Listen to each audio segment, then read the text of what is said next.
Hi, I'm Stephen Jones. At Robert Wood Johnson, we believe citizens need to be informed about the important healthcare issues affecting their lives. That's why we're proud to support the healthcare programming produced by the Caucus Educational Corporation. This special edition of One-on-One with Steve Adubato is brought to you from the Tisch WNET studios at Lincoln Center. Funding has been provided by PNC Bank, Bergen Community College, United Water. Making the planet sustainable is the best job on Earth. Robert Wood Johnson University Hospital, the heart of academic medicine. The Robert Wood Johnson Foundation, MD Advantage Insurance Company of New Jersey. And by Choose New Jersey. Our mission is attracting companies to the Garden State. Promotional support provided by NJ.com. Small news, big news, true Jersey. And by the New Jersey Business and Industry Association. This is One-on-One. When you first heard that they were doing Charlie Rose and Gayle King, didn't you go, what? People like laughing at others, so I don't mind if the other is me. See, you go right into the character. That's what it is. I'm bringing families together a half an hour each week. Man, I'm doing something special. And so I do feel successful.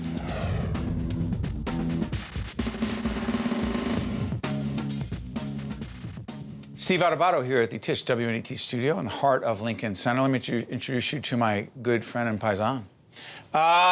Joe Piscopo, host of the Joe Piscopo Show, AM 970, The Answer, every morning, Monday through Friday, 6 to 9 a.m. When you're not there, man, when you're not sitting in for me, you're killing it on the radio for us.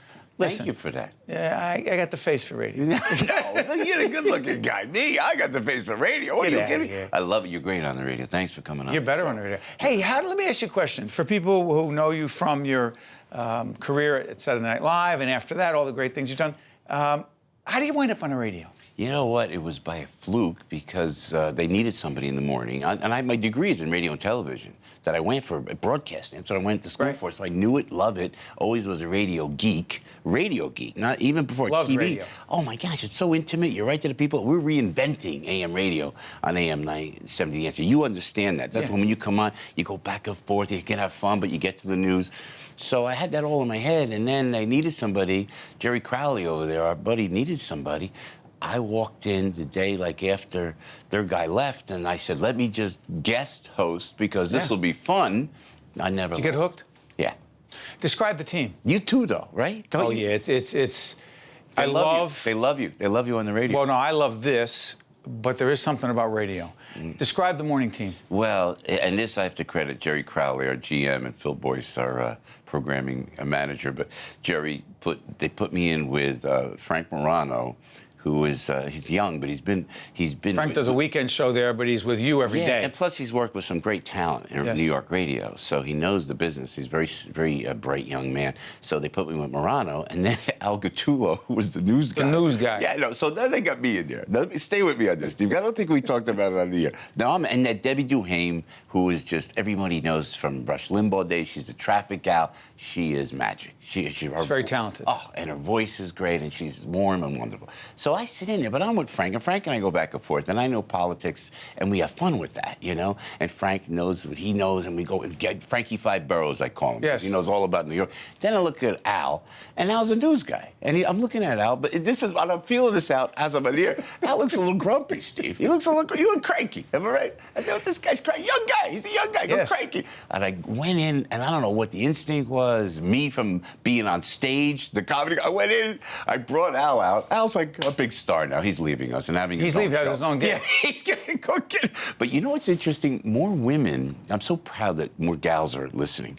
They didn't have any women listeners, but we talk about the trials and tribulations of my sordid life. Yes. Al talks about his life, you know. Yes. Frank keeps us on track with all the news, you know. Yeah, Frank's always like, get back on track. By the way, Frank will be touching base a little bit later if we have time, let him in the studio. Frank's a cute kid, too, because Cute kid? What is he, 40 years old? No, why he's is like 20 years old. No, 20, if he's 30. Tell people, grew up where in New Jersey? So, Passaic I was born. We go to Belleville. We're living on Suburbs Copper of Passaic. Place. Yeah, Copper Place in Belleville, right by the Ninas. Come Yes, on. Nanina's in the park, the Come on. Murillos, Then we go. Joe and Barry Murillo. Then we go to Bloomfield. And that's really my hometown. Brookdale, Yes. Watchung and Broad. With Judge Andrew Napolitano. Yeah, who's over on Fox News, right? Oh, my Lord. We had a great time. Then we went up to Did you go to the Caldwells? White Man's That's like Land. the country. West Essex High School. By the way, for the folks who don't know, Joe just described a track, The Italian a trek. trek, if you will, Yeah. all the way up to what we call. Yeah. Believe me, Caldwell is not the country, Yeah. but it's a very suburban community. Beautiful. But you made it up there. Joe Alessi's town. The mayor Alessi. Will you stop, Joe? We're in 5 states over here. You're talking about some Italian guy in the Caldwells, like people are supposed to know he is. We went up into the suburbs, and I remember and you gotta love the immigrant. My grandparents come from Avellino. They came to this country. My father goes to law school, meets my mother. They always try to do better, learn the language, learn the laws of the United States of America. And then they go in and so I go up to like the Caldwells. I was just, I don't know, I was more Italian. And there was the first time, I think I told you before, I saw Madras. I saw penny loafers. Yeah, you love the penny loafers. People wore white pants. But see, here's the thing, Joe. On the radio, when you're on, Yeah. and it gets real inside, meaning my wife will often say that when I'm on with you, we talk about things that are too inside. Like I'll mention certain songs that I like, Yeah. and you'll play those songs, Yeah, right? yeah. And Summerwind. Summerwind, right, and other things.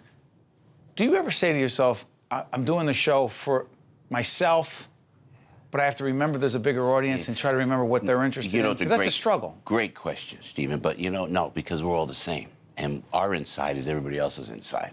So when we're talking about everybody. At least you've got to figure 10,000 Marital people. issues, Everybody. kids, Same exact thing. music, I got a great food. Facebook post. There was a tweet somebody said to me, I love when you talk like this, and then I feel like your family talking about my family.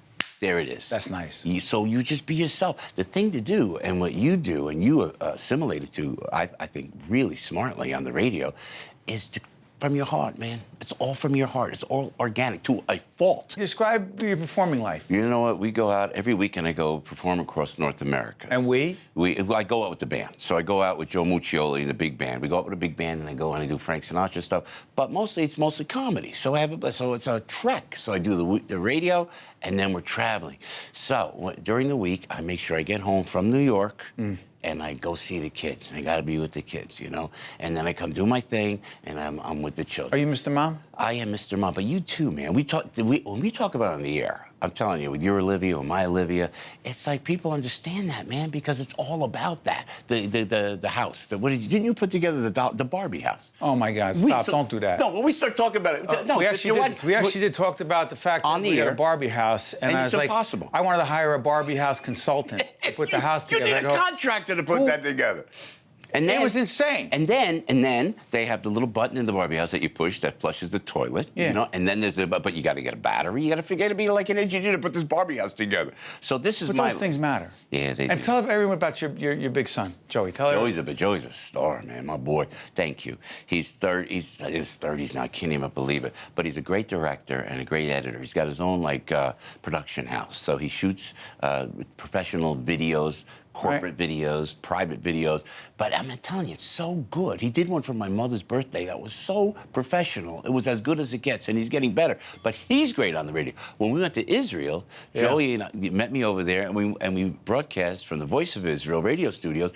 Joey was great. I'm telling you, he could have a future, too. So, what do we do for our kids? You want them to do better than we do, so. It's so interesting.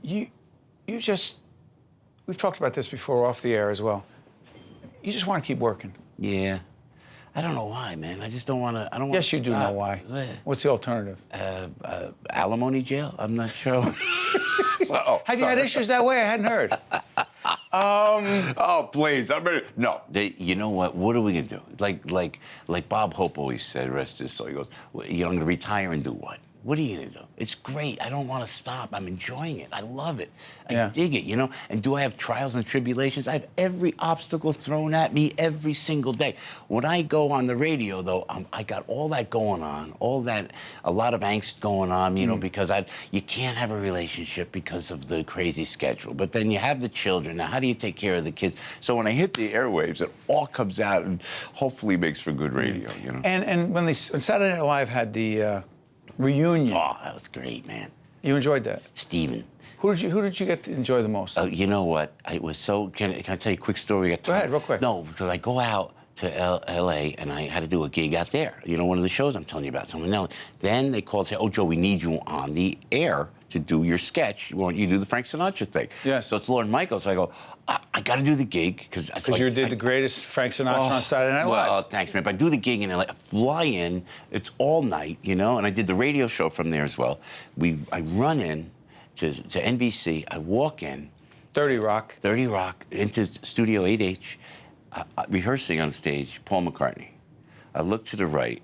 Is Nicholson, Jersey Boy, Jack Nicholson, and Billy Murray's behind him doing a sketch. Marty Short, Maya Rudolph, Will Ferrell, not dropping names, just what am I doing here? Jimmy Fallon goes, Joe! And Jimmy and I have a running joke, because the last reunion, he asked me, he knew everything I did. He goes, I'm not going to harass you. I said, Jimmy, he is such a great talent. He's such a great kid. Justin Timberlake is hanging with him. And I'm thinking, what am I doing here? You know what? I walked out of there so humbled. And then when you look at a great talent like Jimmy Fallon, or I met Paul Rudd, and I met Bradley Cooper, and they know what you've done. I was so humbled by that whole weekend. You enjoy featuring the people on the show? Yes. Yeah. It's the old Carson credo. Yeah. You know? Ed McMahon. Yeah.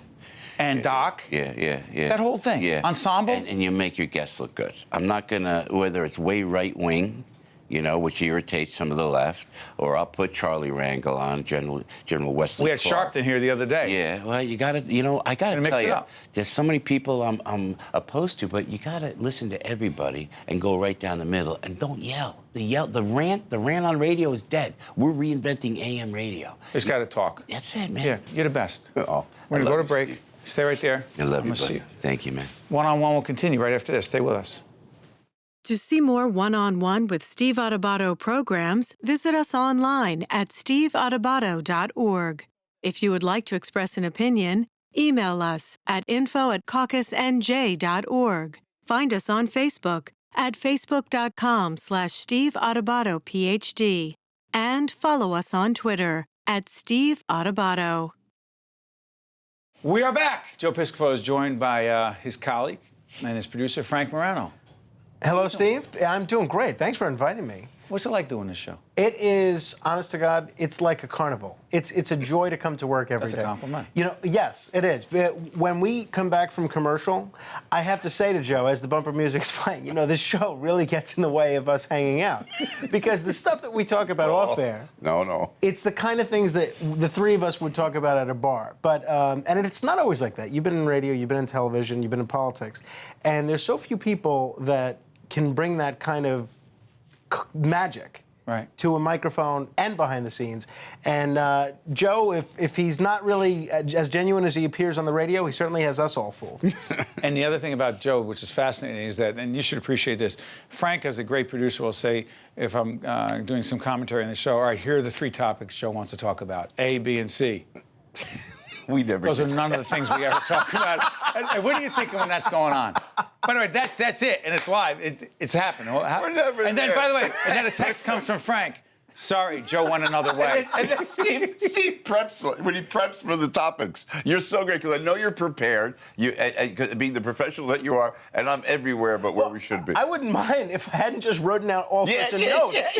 Yeah, because he wants them. Yeah, exactly. Oh, exactly. And then you enjoy that part of Joe's professionalism? I do, actually. And you know what? This is what makes, aside from a couple of things Joe mentioned earlier, which is that our show, honestly, is the last place where you can really hear both Charles Rangel and Charlie Rangel, yeah, and Rick Santorum on the same show, or Peter King. Right. But it spans the ideological gamut. But what makes Joe so unique, in terms of other hosts that I work with, is he's really willing always to experiment. You know, and sometimes stuff may work, sometimes it may not. But you only know if you try. It's a lot of hours, right? That's sure. why things don't work sometimes. There's a lot of hours to fill.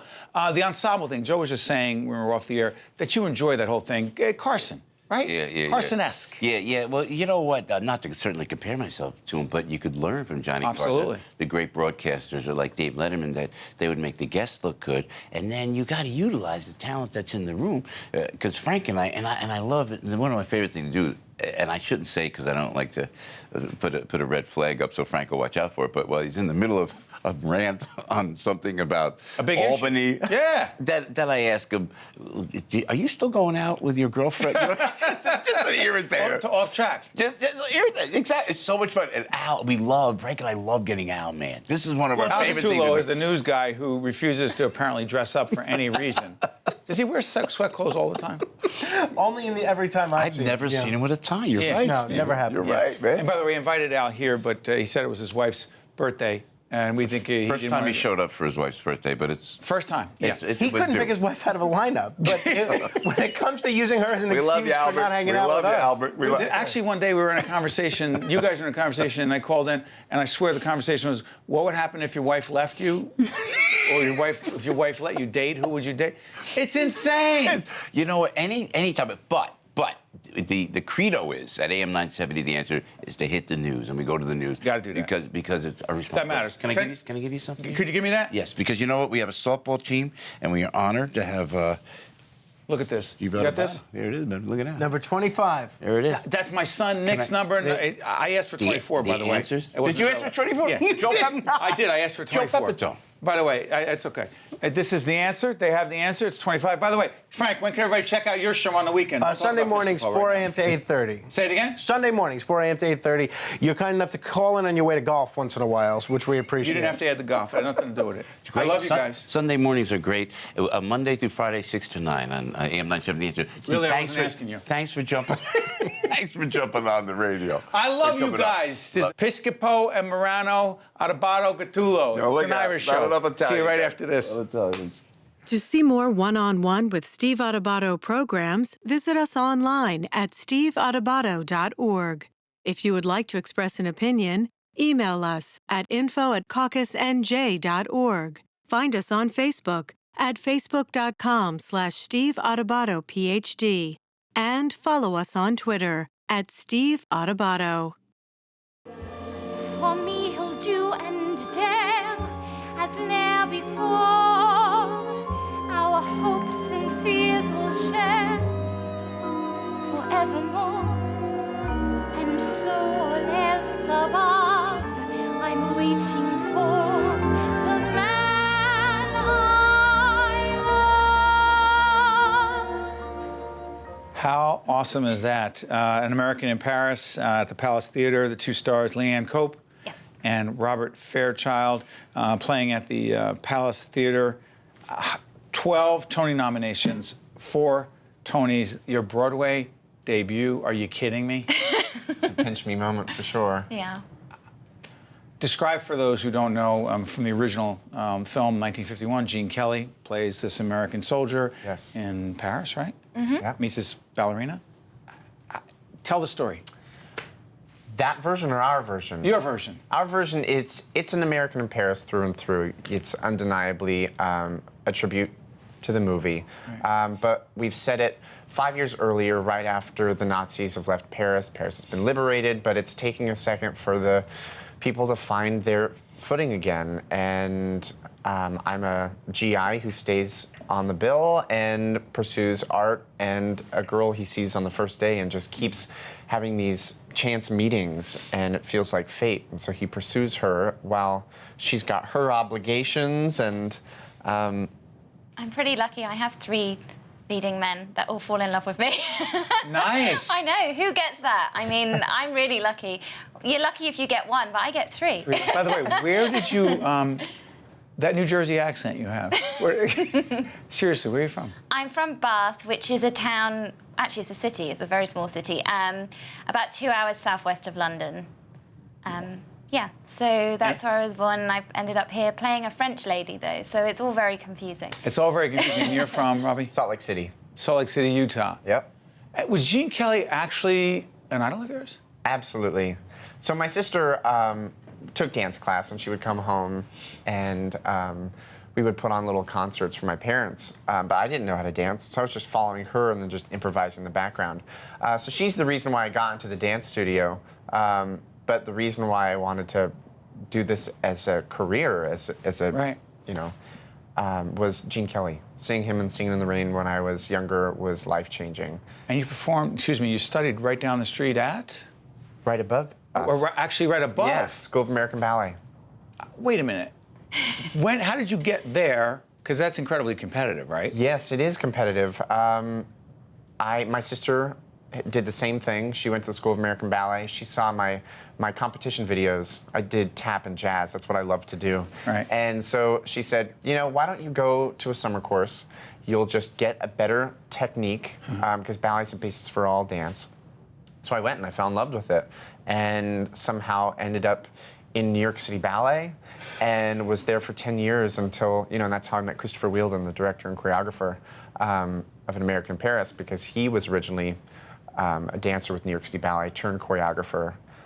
So we have a lineage, and it's very similar to yours, too. And your story?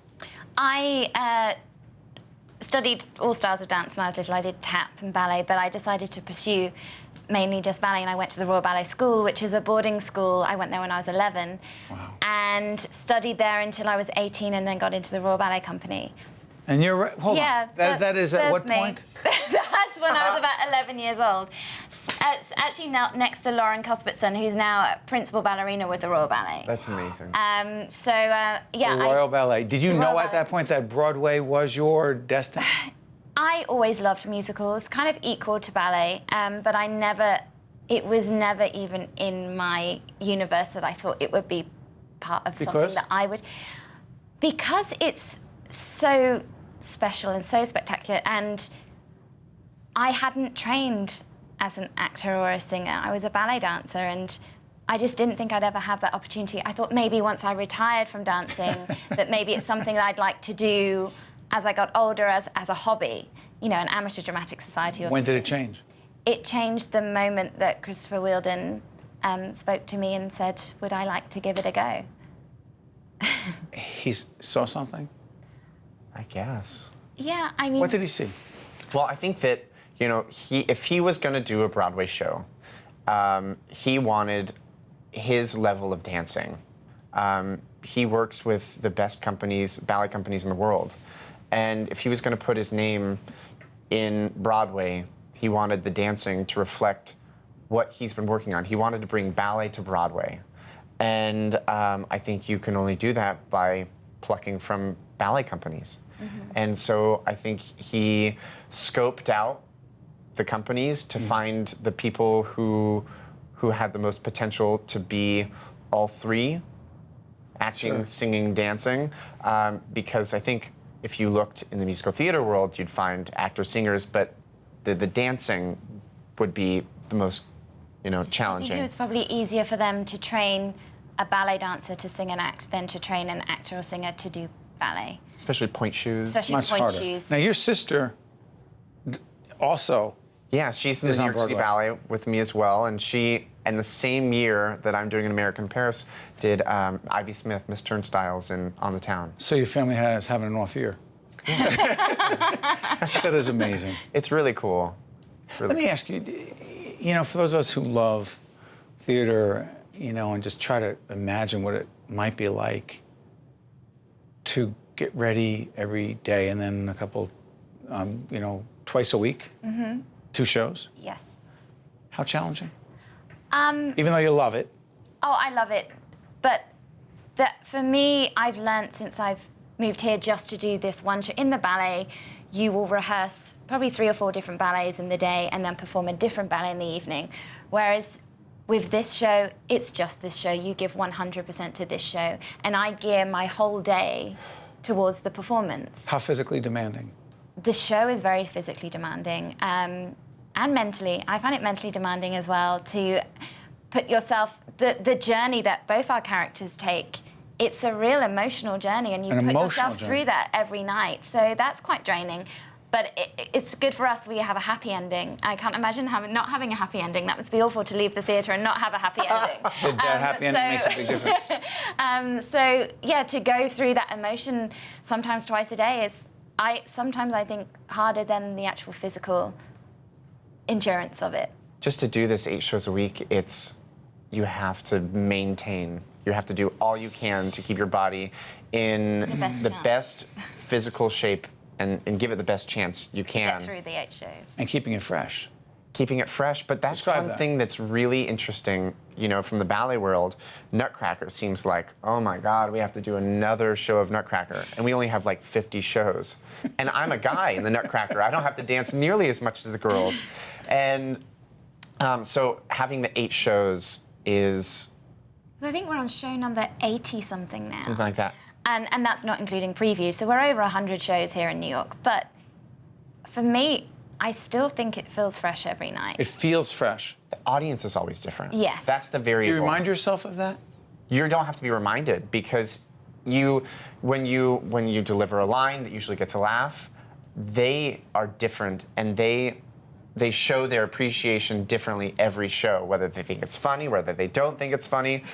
And so it really keeps you on your toes, not to get them to laugh or do anything, but it's an interesting thing, because you're like, well, did they not understand it, or am I not doing it right? Are you thinking that? Sorry for interrupting, Robbie. Do you think that through as it's happening when you're not? If you don't get the reaction you want? Yeah, because it's all timing. It's like when you say something, I usually have to give the audience a chance to react before I come in. And if they don't? So if I'm listening and they don't do anything, I have to fill in. And so you notice the timing changing, and that's what keeps it fresh for me. Yeah. Honestly, it's easier to keep fresh the acting scenes than the dancing scenes because of that. I'm sorry for interrupting. Did you preview the show in Paris? Yes. Mm-hmm. Talk about the audience reaction there. It was slightly different because they were reading subtitles. So they would have, say, a 2-second delay to the jokes or something. But they're a wonderful audience and... Positive reaction. Oh, my God. Very positive. And, it was kind of, I guess, a bit of a risk taking a show about Paris to that's what I'm Paris. But A bunch of Americans and a Brit telling the story. yeah, trying to bring their city to life. But they were really lovely to us, and every night we got a standing ovation, and we'd do 4 curtain calls. And they said to us, when you get to New York, don't expect this. But actually, we've had... You can see people start to leave once the bows start. Well, listen, if you don't mind, I'm going to plug again. The play is an American in Paris at the Palace Theater between 46th and 47th Street, right in the heart of New York City on Broadway. Leanne Cope and Robbie Fairchild, we wish you nothing but great success. In your Broadway debut ain't bad. No, we're having a good time. I will tell you, one of the great things about doing this show right out of the Tisch WNET studio is you get to have folks who are wonderful performers and artists who come to the studio from not too far away, and we get to see another side of you, and we wish you nothing but the best, and I know folks are going to go out and see you. Congratulations. Thank you What do you very do for an encore? One on One with Steve Adubato has been a production of the Caucus Educational Corporation, celebrating over 25 years of broadcast excellence. This special edition of One on One with Steve Adubato is brought to you from the Tisch WNET studios at Lincoln Center. Funding has been provided by PNC Bank, Bergen Community College, United Water, Robert Wood Johnson University Hospital, the Robert Wood Johnson Foundation, MD Advantage Insurance Company of New Jersey, and by Choose New Jersey. Transportation provided by Airbrook Limousine, serving the metropolitan New York, New Jersey area.